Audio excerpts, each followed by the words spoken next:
From script to screen, filmmaking is an art that requires more than just learning. For the love of art, Amos Cheriuyot has changed this narrative that creativity can conquer all.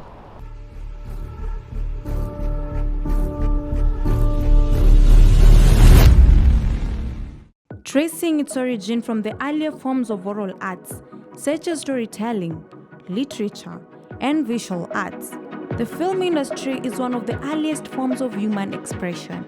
In Kenya, the industry made its debut in the early 1900s with the shooting of the first documentary, Theodore Roosevelt in Africa. In 1910, being the first ever documented film shot on Kenyan soil. Decades down the line, filmmaking has evolved and built itself into a multifaceted force to reckon with. According to data by Statistica, the Kenyan film industry is projected to reach a market value of over $41 million in 2025. These figures also reveal a resurgence of the industry, contributed by a growing appetite for local storytelling. Pushing this progress is a set of individuals, driven by passion, sustained by hard work, and keen on spreading the Kenyan narrative beyond its boundaries. It's one of the strongest mediums. Is there even any medium that's stronger than film? Because film now involves audio and visual. Amos Cheriuyot, stage-named Guzman, a self-made filmmaker and a founder of film company, shares his story, a tale of how the battle between career choices and passion ended in him majoring in film despite studying statistics. Originated from El Chapo. You know El Chapo Guzman, the drug lord. But it doesn't mean I'm a drug lord.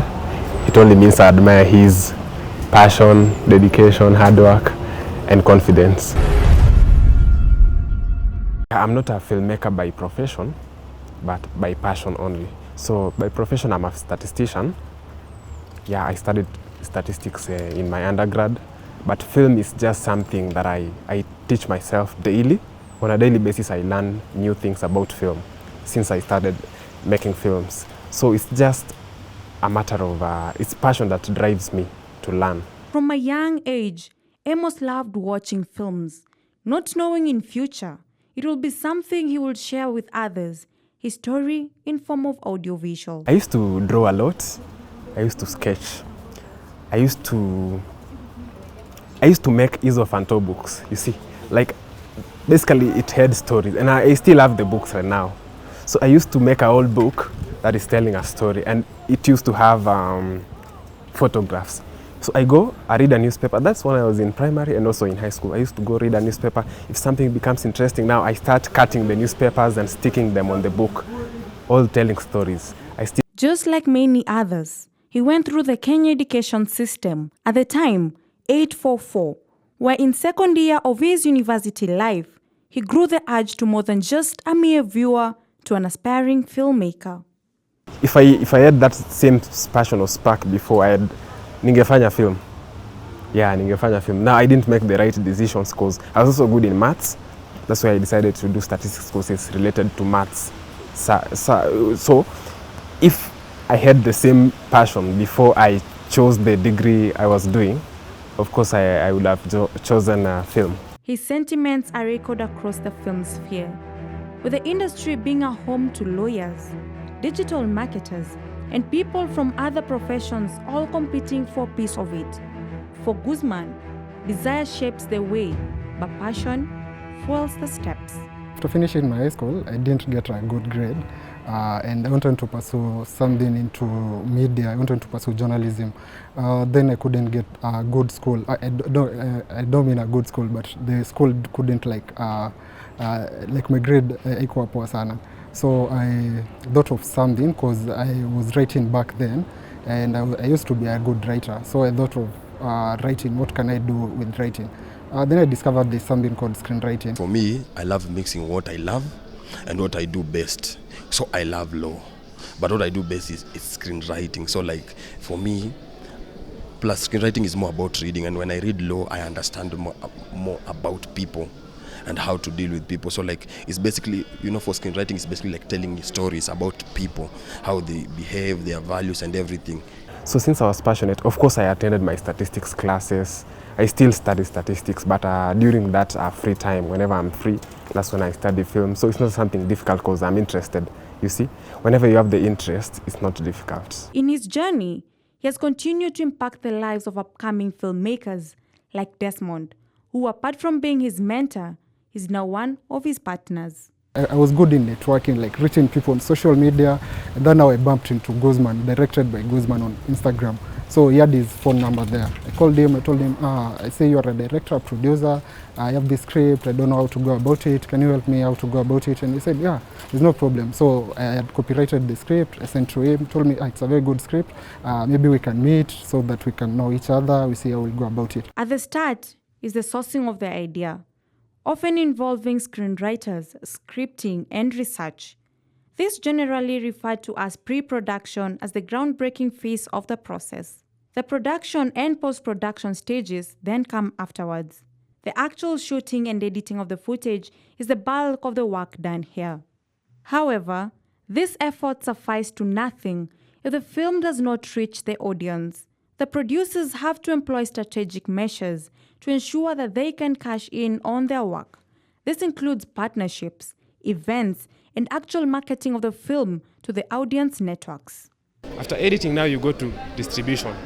Distribution is like taking it maybe to the cinema for box office or to streaming platforms. It all depends with their plan during pre-production. But basically marketing is it's not a stage, but it just happens from pre-production.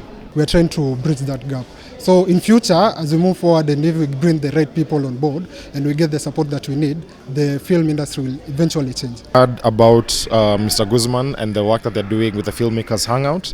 And so we reached out and we were like, can we partner together, run an event together and show the films? They said yes. Despite the huge strides made, Guzman is still reminiscent of the challenges that he goes through to make strides in this highly competitive environment. Having to learn from the prerequisite skills on his own in addition to the huge amounts required to acquire them, a big setback in his entrepreneurial journey. I'm self-taught. I studied film through YouTube, ebooks, and tutorials here and there. So after studying film, I decided to study editing, like video editing, and then I began writing, screenwriting. I wrote my first film, which was actually a web series called Campus Diaries. That's in 2019.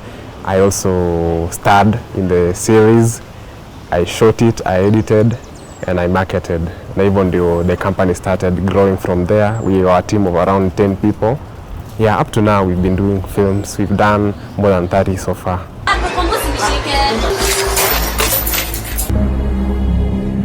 At first, you know, you don't have that network. You don't know who to approach. You really struggle with building your network because, you know, like not everyone has interest or not everyone has the same vision as you.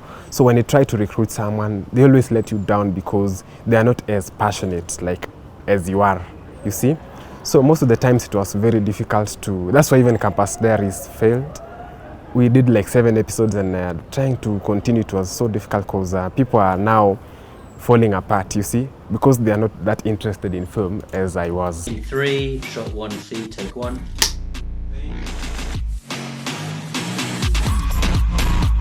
According to the Kenya Film Commission, only 40% of Kenyans have watched a film with local content, as compared to the 87% who have interacted with international films.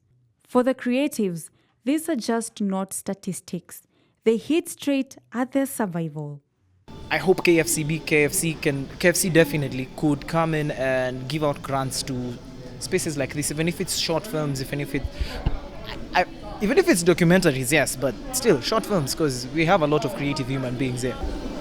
Movies that I've watched, and maybe Kenyan films and maybe foreign movies, get to learn of what to improve on and what others do and what we do. So through that, I get to gain a lot of knowledge and make my own thing. And for the producers, it is another thorn in the flesh, when their work has to go through a third eye to iron out any errors that might have escaped them. But for Gloria, a film critique, This is the only way to guarantee quality. Film critics offer the filmmakers an unbiased opinion into their work and at the same time preview the audience of what to expect. When I give a review and it's different, there are people who will agree with me, but there are those people who genuinely enjoyed it. And I think that's what makes it beautiful, because it makes the filmmaker understand, I made this film, I made it for those people. So if I want to make it now for those people, and they say this is what they didn't like, I already know what they don't like, so I can change things up a bit to also fit them if I want them to become my next target audience. So I think it's fair play, both for me and for the filmmakers. Due to its impactful nature, creatives are also employing it in addressing societal issues and emerging trends, with films targeted towards gender-based violence, reproductive health rights, and artificial intelligence. This might be the missing link in shaping a wholesome humanity. End of the day, I want to be credible, so my feelings and opinions and all of that should take a backseat, and I should be honest, and I try as much as possible to be honest in the kind of review I give, to make sure that it is constructive feedback and it doesn't feel like I am trying to shoot down the filmmaker. I am not trying to dismantle their work or attack them personally. It is their work that we're talking about. It is the film that we're talking about. It is this thing that you created that we're talking about. So it is hard, for sure it is hard, because we are all attached to our work. Now, when you come to film, there are two types of films. There are impact films and there are entertainment films. So there are those films that are specifically meant to impact people. And there are those films that are specifically meant to entertain people, you see. But at the end of it all, there's always that, we can say that lesson you take home, you see. Yeah. So for impact film, they're specifically those, I can say they are more serious and they touch on specific topics and they teach. But for entertainment films, it's just meant to entertain, but at the end of it all, there's that moral lesson or something at the end. It might not be moral, but it's just a lesson. From statistics to filmmaking, he has charted through territories previously unknown to him. And for Amos, the future can only be better. Not even the advent of artificial intelligence can down this upward trajectory. I'm so passionate about film that when I make films or when I do anything to do with film, even when I just study or just talk about film, I feel like fulfilled, you see. So that fulfillment, it's like a calling, it's like a purpose. So since it's my purpose, I feel good when I when I venture into it. With each click, a memory is created, a story is told, and a life impacted. Not just in pixels, but in immeasurable standards of employment, entertainment, and education. Each film may capture just a fraction of a second, but it is here that the heart, the eye, and humanity align. We have amazing content. We have our own stories that are not going to be white stories or black American stories. We are not black Americans, we are Kenyans, we are Africans, we have different struggles. UNCTV, empowering you.